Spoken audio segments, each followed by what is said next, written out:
They say sometimes it takes one or two chapters or even like five chapters for a series to really get going. But Hero Organization and goes right out of the gate with chapter two. Yeah, this series surprised me in the best way possible by basically flipping all we thought the series was going to be on its head based on chapter one and just going off with it. And hi everyone, I'm Navik. I'm doing my chapter review of Hero Organization in chapter two. Just wanting you to know right ahead, I'm going full spoiler talk in this chapter because yeah, I think going ahead with this series is going to be hard to talk about without talking about the events of chapter two. So let's get going. So yeah, and what this chapter is at the start is that we see Ryu's time in the Space Force or fighting Star Beast after he's been deployed. 60 days have passed, and yeah, while at first it seems like things are just going to be mildly inconvenient because they need to wait a month for an ammo drop, so he's going to have to resort to using a heat ace, and Captain and the main guy in charge of their space base is Major Gregory Singh, which, yeah, we'll get to this guy in a bit. It He's acting all nice, apologizing for the low supplies, and even offers him Zulap model kit, not knowing that Ryu already has one for his son Leo. And however, or as one injured guy points out he says throughout this chapter that basically Ryu is one of those amongst a multitude of guys that have been duped by the Hero Organization. That basically the Hero Organization is just the propaganda arm of the Space Force, or the civilian recruits are just resources is being used and tossed out. Civilian recruits are being batched up in the ICU in harsher sectors. They've been killed, and yeah, this is because according to this guy, the Space Force is understaffed. So the organization basically he swindles civilian and recruits by he basically by sweetening them up. Which yeah, that does kind of seem like what the recruiter for chapter one was going to be doing, but we'll get to that. And Ryu, of course, tries to remain determined in the face of all this, but yeah, as the days and weeks go by, as their food supplies start to run low, as he's being told to abandon teammates in the middle of a fight, and yeah, as the other recruits start leaving and getting injured and even dying, and Ryu's health starts to get really bad,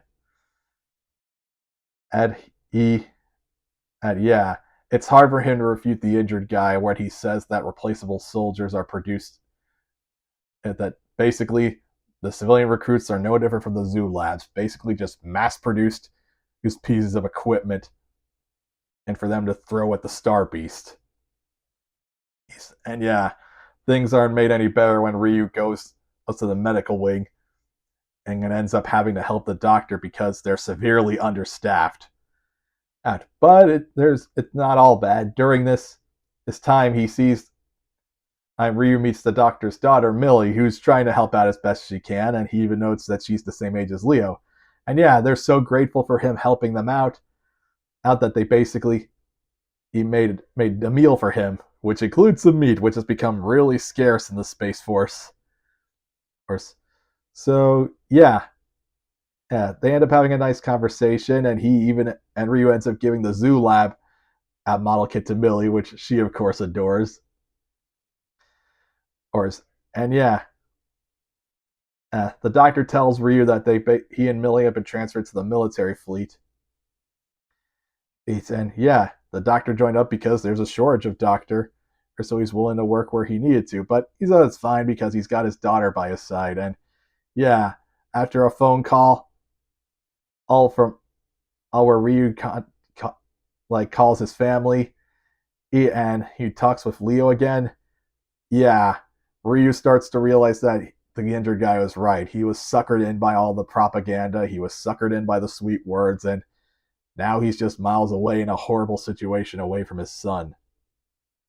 And so yeah, he wants to be home with Leo more than he wants to be a hero because he realizes that despite telling himself that this was to make Leo proud, he realizes that he just wanted to feel important.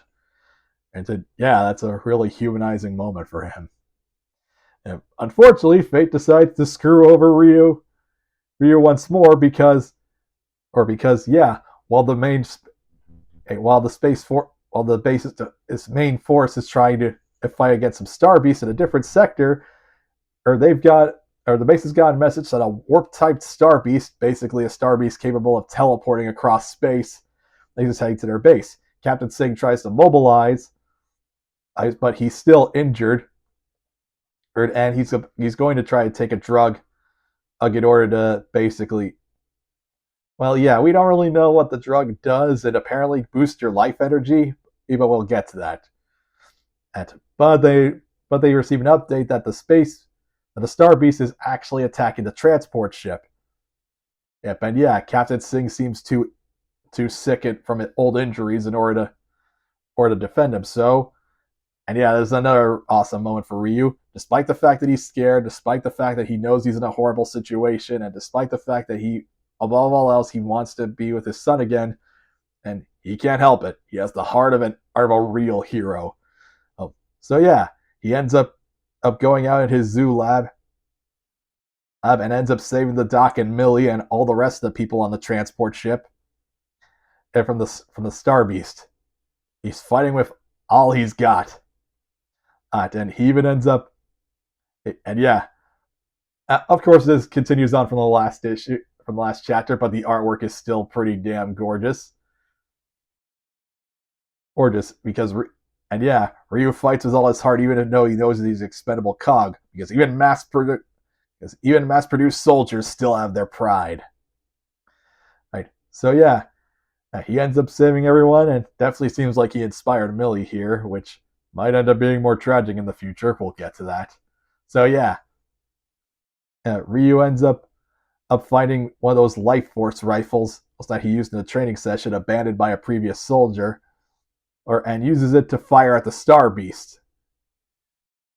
And yeah, again, we get a really awesome splash page.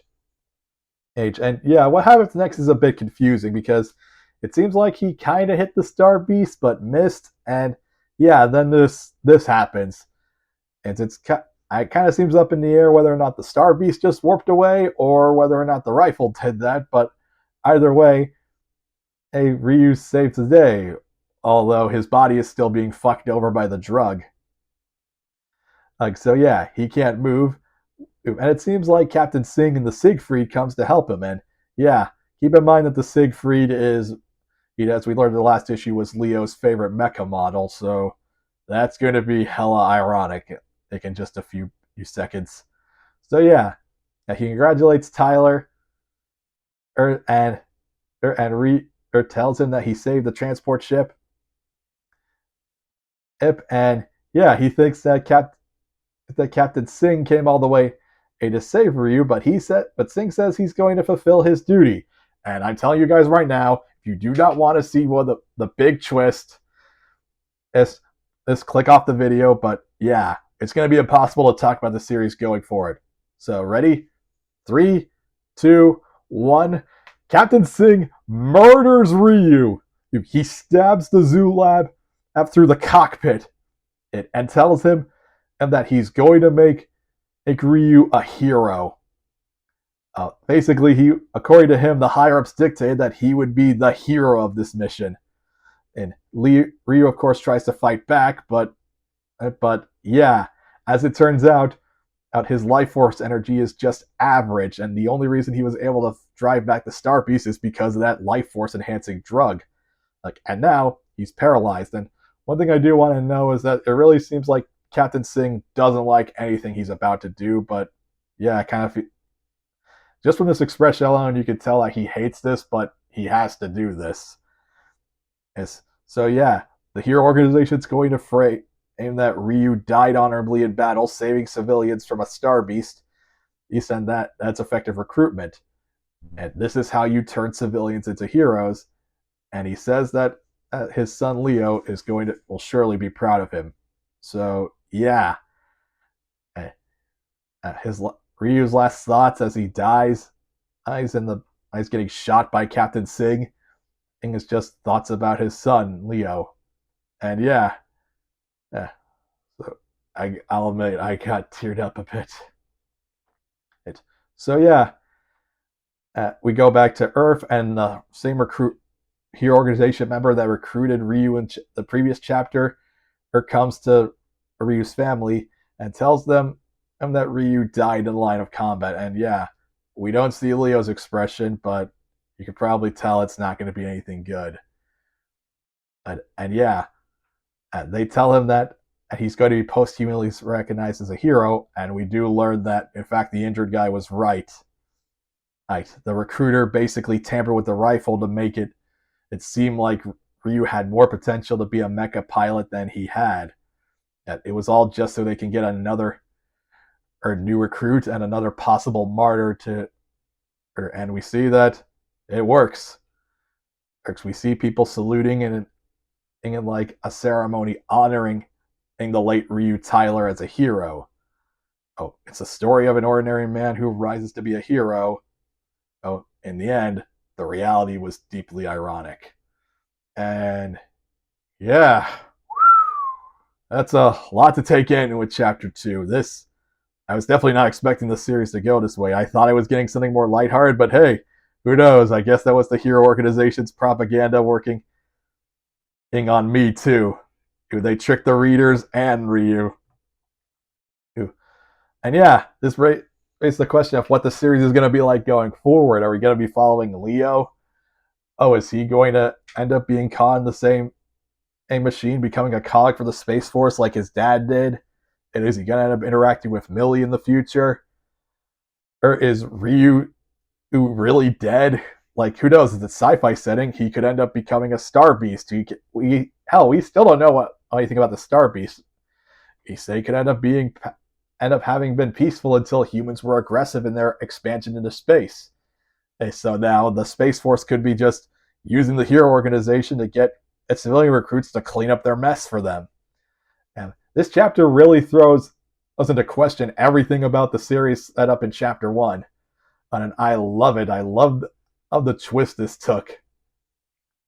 Okay, yeah, I was expecting the series to just be my comfort story, but oh man, I am so excited to keep reading this book.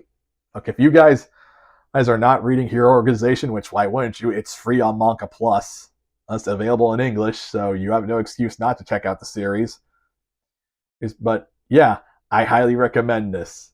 It's major kudos to the creative team, and because yeah, I think you guys we're seeing a modern classic happening right now.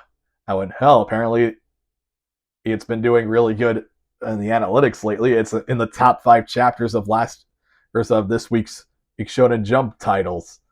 Also, yeah, if you want.